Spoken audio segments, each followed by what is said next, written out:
For the introduction. I'll begin by acknowledging my supervisor, Dr. P.S. Dutta, and others who have jointly worked with me in this project, Dr. C.K. Sir, Christopher Clements, and Sahil Siddiq. So as the title of my talk says, I'll be talking on how machine learning methods trained on simple models can aid us in classifying transitions in complex systems.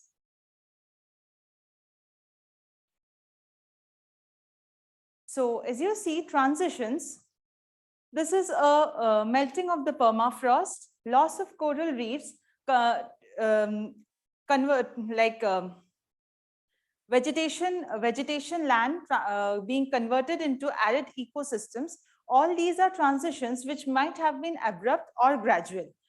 So it is essential or rather crucial to know from a mitigation point of view that whether it's a gradual or abrupt, and accordingly we can formulate policies so that we can alleviate the catastrophic consequences. A formal definition of catastrophic transition is a sudden, large or irreversible transition where there is bistability in the system and the system jumps from one stable state to an alternate stable state after the transition.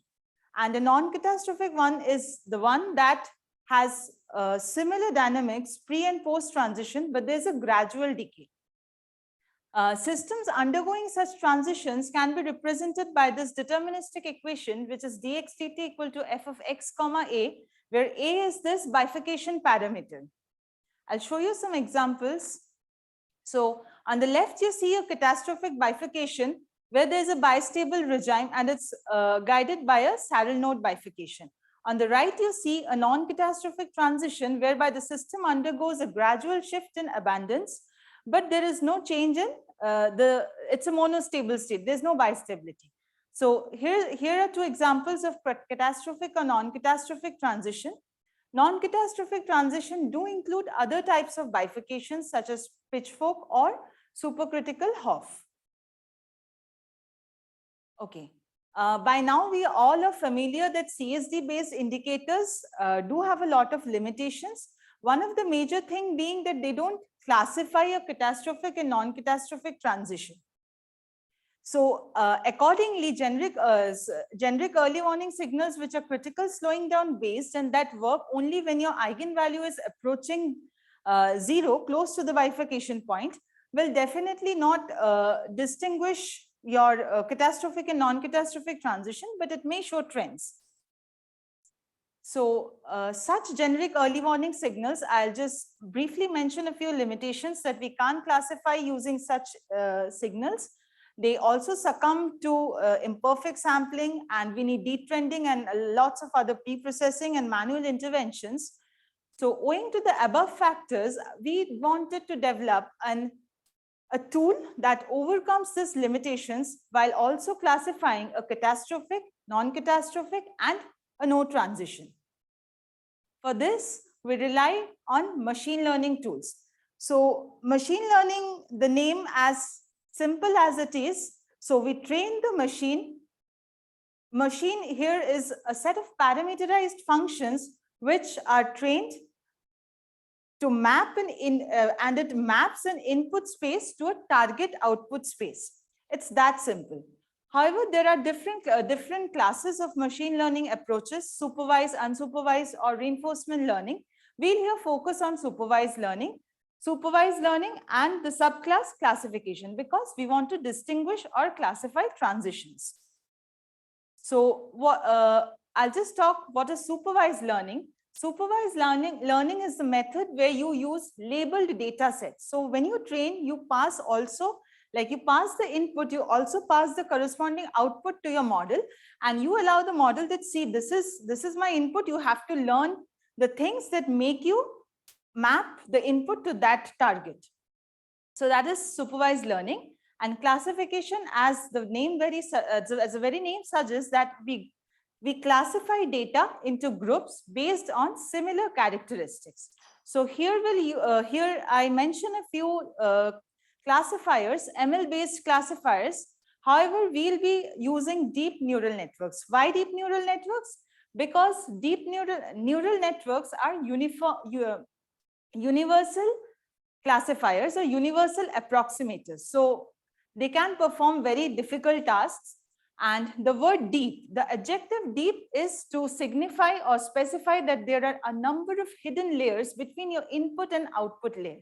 So that is all from deep neural network. We'll focus on two specific architectures of deep neural network. One of it being a fully convoluted network. So here what we want to do is we want to classify whether a time series, it will lead to ahead of it is a catastrophic or a non-catastrophic transition, but only using pre-transition time series, which is a vector. You can say a sequence. But convolution networks, they are not suited for, they're not particularly for temporal data. Rather, what we want to do is a combination of two different architectures. The first one being fully convoluted network, where we learn the local dependencies or the treating this time series as a spatial data and understanding the local patterns that are hidden in my time series. So it is composed of, fully convoluted network is composed of stacks of convolution blocks followed by batch normalization and ReLU. I'll come to the terminology. Before that, if I'm to explain what is convolution, quite simple. Observe this figure. This is your input vector and this is your kernel. So kernel or filter is a feature of this convolution, is an argument of this convolution submodule, which is, say, one of the main parameters. So this filter will run over the input, or basically this filter will have a dot product with the input and then will take a sum over that part of the input and filter. And accordingly, we'll have an output. So if you have now, a sequencer is already taught. So you have an input of dimension n and a kernel of dimension k, then your output is n minus k plus 1. So is it here. Okay, so now that you have convoluted your data or learn the local patterns by moving in rolling windows, we then have batch normalization and ReLU. These are for some sort of to optimize our learning. So batch normalization is to rescale and recenter your data. It's simply you subtract the mean for every input that you have, xi, you subtract the mean and then you divide it by your variance, so that what happens when you train, you can't train all the data together. So you pass in batches and it doesn't, the range doesn't affect your predictions. Like it shouldn't be biased. It's just to take care of that. And next we have an activation function. So ReLU is the activation function we use here. And the activation function, the purpose of it is to decide which neurons to fire. So when you have a number of layers and in each layer you have like n number of neurons, you don't fire all at a time. So you know, like the model has to know which to fire so that it learns what is requisite. So that is the work of this activation function. So at the end of convolution, we'll have defilters. So filter is the argument that you will pass to your model, and this will be learned through hyperparameter tuning. So when you specify that you have defilters, at the end of your convolution, you will have D cross T output if T is the length of your input vector. So it's a D cross T filter, but for real purposes, for predicting on real data or anticipating real data, you need to have dynamic modeling. So it shouldn't succumb to your data length. So we have this global average pooling where we'll have only D features now, and we'll have an averaging over the input dimension. So after we are done this, we'll stop here for the CNN and then we go to this architecture LSTM, and then I'll come back how we concatenate the outputs from the CNN after global average pooling and that from LSTM. So you see, this is a schematic showing an LSTM. So LSTM is a recurrent neural network. In a recurrent neural network, how it differs from CNN is that the output of your previous time step becomes the input of your next time step. So it is suited to learn your temporal dependencies. So here is an LSTM, which is an efficient form of RNN, which has different gates, a forget gate, an input gate, and an output gate, which helps it easily to to pass on features that are essential or crucial for performing the task, while also forgetting the information that is not needed. So this we do, you see Ct minus 1 is your cell state at the t minus 1th time. Ft is the forget gate, Ct and Ft composed with Ct minus 1. So this is a Hadamard product. I'll come to the mathematical formulation. Will pass on the information that leaving the ones that have to be forgotten. On the other hand, here we have this hidden states and this C tilde T, which is the intermediate state.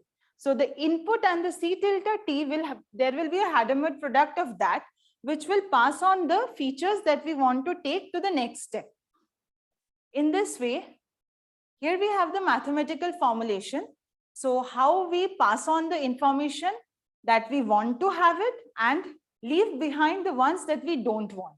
For that purpose, you have Ft, which is this inner product of your weight Wf, the forget weights, with the hidden state at t minus 1th time step, with the input vector. So after this composition, you pass on only the information that you need. Similarly for the input, and then the cell state of the LSTM at the tth time step will be the summation of the Hadamard product of Ft with Ct minus 1, that is the forget gate, the operation of the forget gate with the previous time step, as you want to forget that, and input at the tth time step with C tilde T, the intermediate cell state. So in this way, we next update our hidden state at tth time step and output and the output vector. So here you now understand how the LSTM works to learn the temporal dependencies. Next, we come here to the architecture of EWSNet. So we have stacked convolution blocks and this LSTM, which I just described. So after this global average pooling, I have this d-dimensional feature and the output from the hidden state after passing through these gates of the LSTM. And then you concatenate the information for both. So now you also take care of the local dependencies as well as the global dependencies. Okay, together you concatenate these features and pass through fully connected layers. What is a fully connected layer? So in a fully connected layer, this is also a neural network with one layer. And this neural network, in this neural network, the neurons are connected to every neuron in the previous layer. Why do we do that? It's a computationally cheaper way of learning all the nonlinear complex features that you want to learn. Okay, post this, we have, we want to perform a classification task. So the final activation that we put after these two fully connected layers is softmax. So what does softmax do? This compares the distributions of your true labels and your predicted labels, and it returns to you the probabilities for your all possible outcomes. So what are possible outcomes? It's class 0, which is no transition, class 1, which is a smooth or non-catastrophic transition, class 2, which is a critical transition. So whenever I have trained my model and I pass an input to my data, I will obtain any of these labels. So I come to the data generation part.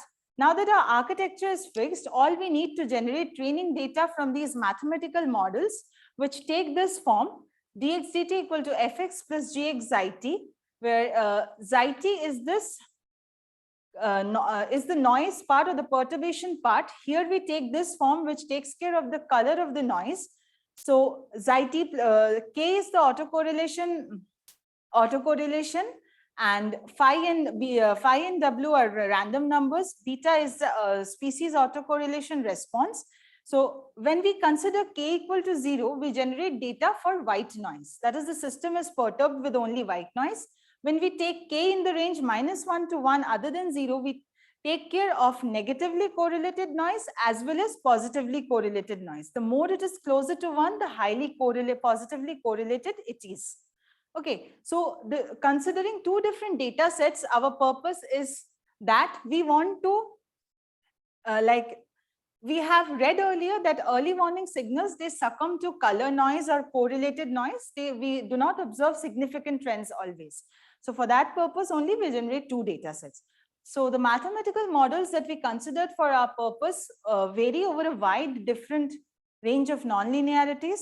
These are the 5 models that we consider for saddle node, considering both ecological, biological, as well as climate models. We consider 3 different models corresponding to the smooth or non-catastrophic transition, and one of this model for no transition. While you might wonder why we consider this different models that are not equal in number for these classes, we did this because of the availability, but when we generate data, we generate equal amounts of data corresponding to each class. Else your model will overfit to one of the classes. Next, I come to briefly describing the functioning of EWSNet. What I do, I concatenate the features from both the two and pass it to the fully connected layers and then softmax. So overall in one line, if I am to represent the output, how I'll obtain the output of EWSNet, it is Z equal to some nonlinear function over the inner product of the weights with the input. Input is your time series, pre-transition time series that you plug in for which you want the output. Okay. Followed by we have a softmax layer. And okay, now that we have done this, compiling the model and evaluating the model to optimize it and have your loss function minimized is a challenging task too for deep learning, because you have like millions of hyperparameters that you have to tune. Some of which are like, you have these filters, setting the number of filters, setting the LSTM units that you want. So we have set this LSTM units to 128 after trials with lower numbers. And when we found that 128 is the one which is suitable. There are other techniques where you can use some algorithm to tune your hyperparameters. However, for our purpose, we didn't require that. And now once that you have the weights, you need to optimize the weight so that your loss function is minimized. Okay, how do you do that? You do that using this backpropagation algorithm. If you remember from previous class, what is backpropagation? What we do? We calculate the weights in the forward pass, and then we have this loss function. We compute the gradients of the loss function with respect to this weights. And you then move backward again across these layers from input to hidden to output. Now you move from output to hidden to input, and you subtract the gradients of your loss function with respect to the weights from the actual weights you have, and you again update the actual weights.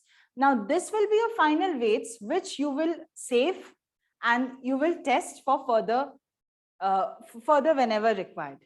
Okay. Now that this is done, I'll show you the results that we obtained. So on simulated data, when we train and after training, when we validate, we observe that the training and validation accuracies are quite high and are close to each other, indicating that since validation and training accuracies are very close, we can say, we can't ensure, but we can say there is a lesser chance of the model overfitting. And this is done over an ensemble of 25 trials. Next, we use this confusion matrix to claim the goodness of a model. So the diagonal entries indicate the true positives, whereas the off-diagonal entries indicate the chances of false positives or false negatives. Here it won't be positive or negative because you have 3 classes. So the chance that a CT is predicted as NT or NT as ST and so on. So you observe from these figures or these numbers that a no transition is always being predicted correctly, but there's some confusion in between catastrophic and non-catastrophic transition, right? Okay, so there are other aspects of generic early warning signals which we want to take care of and which we wanted that our model does overcome. For this, what we do, we have this randomly sampling. So in real data, it often happens that we are unable to sample data regularly. For this, we irregularly sample our data from the original time series of different lengths. And we see that even if we randomly sample, our model is performing better, although the performance increases as we increase the length of our data. And this holds good for both the data sets W and C, as you can observe, although for data set C, you have slightly lower accuracies, which is quite rational, as we can say that correlated noise we have more non-linearity. Next, we come to the case where we train on a completely different set of. So you have this case that you have different models for saddle node bifurcation and different models for smooth transition. But it might happen that your model is only learning what's there in the training data, and it is never being able to be general enough to predict to other models or other real data. For this, what we do, we take instances of, say, I train on models 2 to 9 and test on model 1. Similarly, for all the others. So we have 8 such instances where we do not let the model see this testing data during training process at all. Testing data is always different from your training data, but this origin is also different in this instance, which is leave one model out cross-validation. You see, you obtain good reasonable accuracies, I would say, except only 2 instances, which is model 3 and 4. So I can, the intuitive reasoning that we have is that these 2 models, model 3 and 4, they correspond to transitions from the lower state to the upper state. And when I train only in the third instance, when I train on model 1 to 2 and 4 to 9, this is the only case where the distribution of the data is too different from the rest. So in other saddle node bifurcations, you're moving from up to down. Here you're moving from down to up. And when you're training only on this set of saddle node, you have just one set of data where it's moving from lower to upper. So this is a limitation that we found, that we are not able to classify this. But when we are taking both these into consideration, we are able to predict. So we also want to highlight this, that this is a limitation, that it's not a limitation, rather we need more and more fine tuning, which we have done later in our some of our next projects, and we found it to be taken care of. So this is another robustness check of our model. The last part is that we check on real data. So whatever available real data we could find, these are some of them. These are just the schematics of the real data. And these are the accuracies.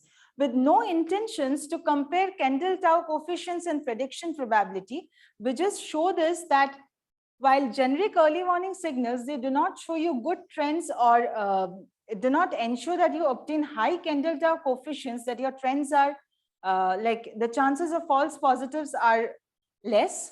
You see that in real data, in most of the cases, your Kendall-Taus are very close to 0. And it's for AR1, so it's supposed to be higher than, quite high. The more it's closer to 1, the better it is. However, for prediction probabilities, you see for the ones which are with cross are only predicted incorrectly, while the rest are being predicted correctly with ticks. And the rest 4 which are circled are the ones for which the ground truth labels are not known. Yet our model predicted it as a critical transition.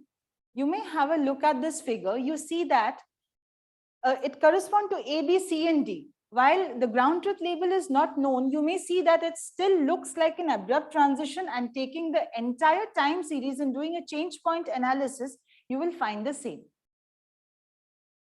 So with this, I come to the last part of my talk, where we are able to anticipate transitions and distinguish them, but we don't know what the model is learning, which is a part of explainable deep learning and which is beyond our scope. Yet within our approach, what we try to do is that, say the dashed line is the end where we can cut our data, and it is very close to tipping. What we'll do, we'll try to look at what is the model, which part of the data that the model is more interested in. So you see, I have cut it from the heads and from the tails. And you see that when you have varying tail, that is, you move away and away from the tipping, your accuracy starts from quite low. However, when you do the same for varying heads, you see your accuracy is already starting from quite high, indicating that the more closer you move to the tipping, the better your performance is. And it's also a sign that the model is more interested in, or the model is looking more at features which are closer to the tipping. This is our website where we have provided all the documentation, codes, and We have also allowed it to be for users to plug in their data, and they can check whether it's a catastrophic, non-catastrophic, or no transition, and come up with feedbacks, and we'll update it, and we'll be happy to answer. So the conclusions that we obtain from EWSNet is that it is able, yes, it is able to classify catastrophic, non-catastrophic, and no transition. It's also not specific to the models that it is trained on, and it can be general to real data as well as other model data, as we ensure from the leave one out model cross-validation and the real data testing. However, there are some of the limitations which we have encountered, and which we can take care of by fine-tuning it with more data of different variants. And that's all. It also predicts well at the face of imperfect data sampling. You may find more details of this in our paper, where we have also compared how machine learning models trained on the generic early warning signals do not perform better than this. So it's kind of comparison that we do with the generic early warning signals. That's all. Thank you. We have a couple of minutes for quick questions before we move to the next talk. Just one question only. Yes. You were saying that with the CNN, you are like during training, you were looking for the local dynamics. But you were local saying dependencies. Okay, local dependencies. But you are saying something global dependency. So my question is, if you are not giving the information of like you are using only the information before the critical transition. So which kind of global dependency? Global, like, as I mean, by global, I mean the long-term dependencies of the entire pre-transition time series.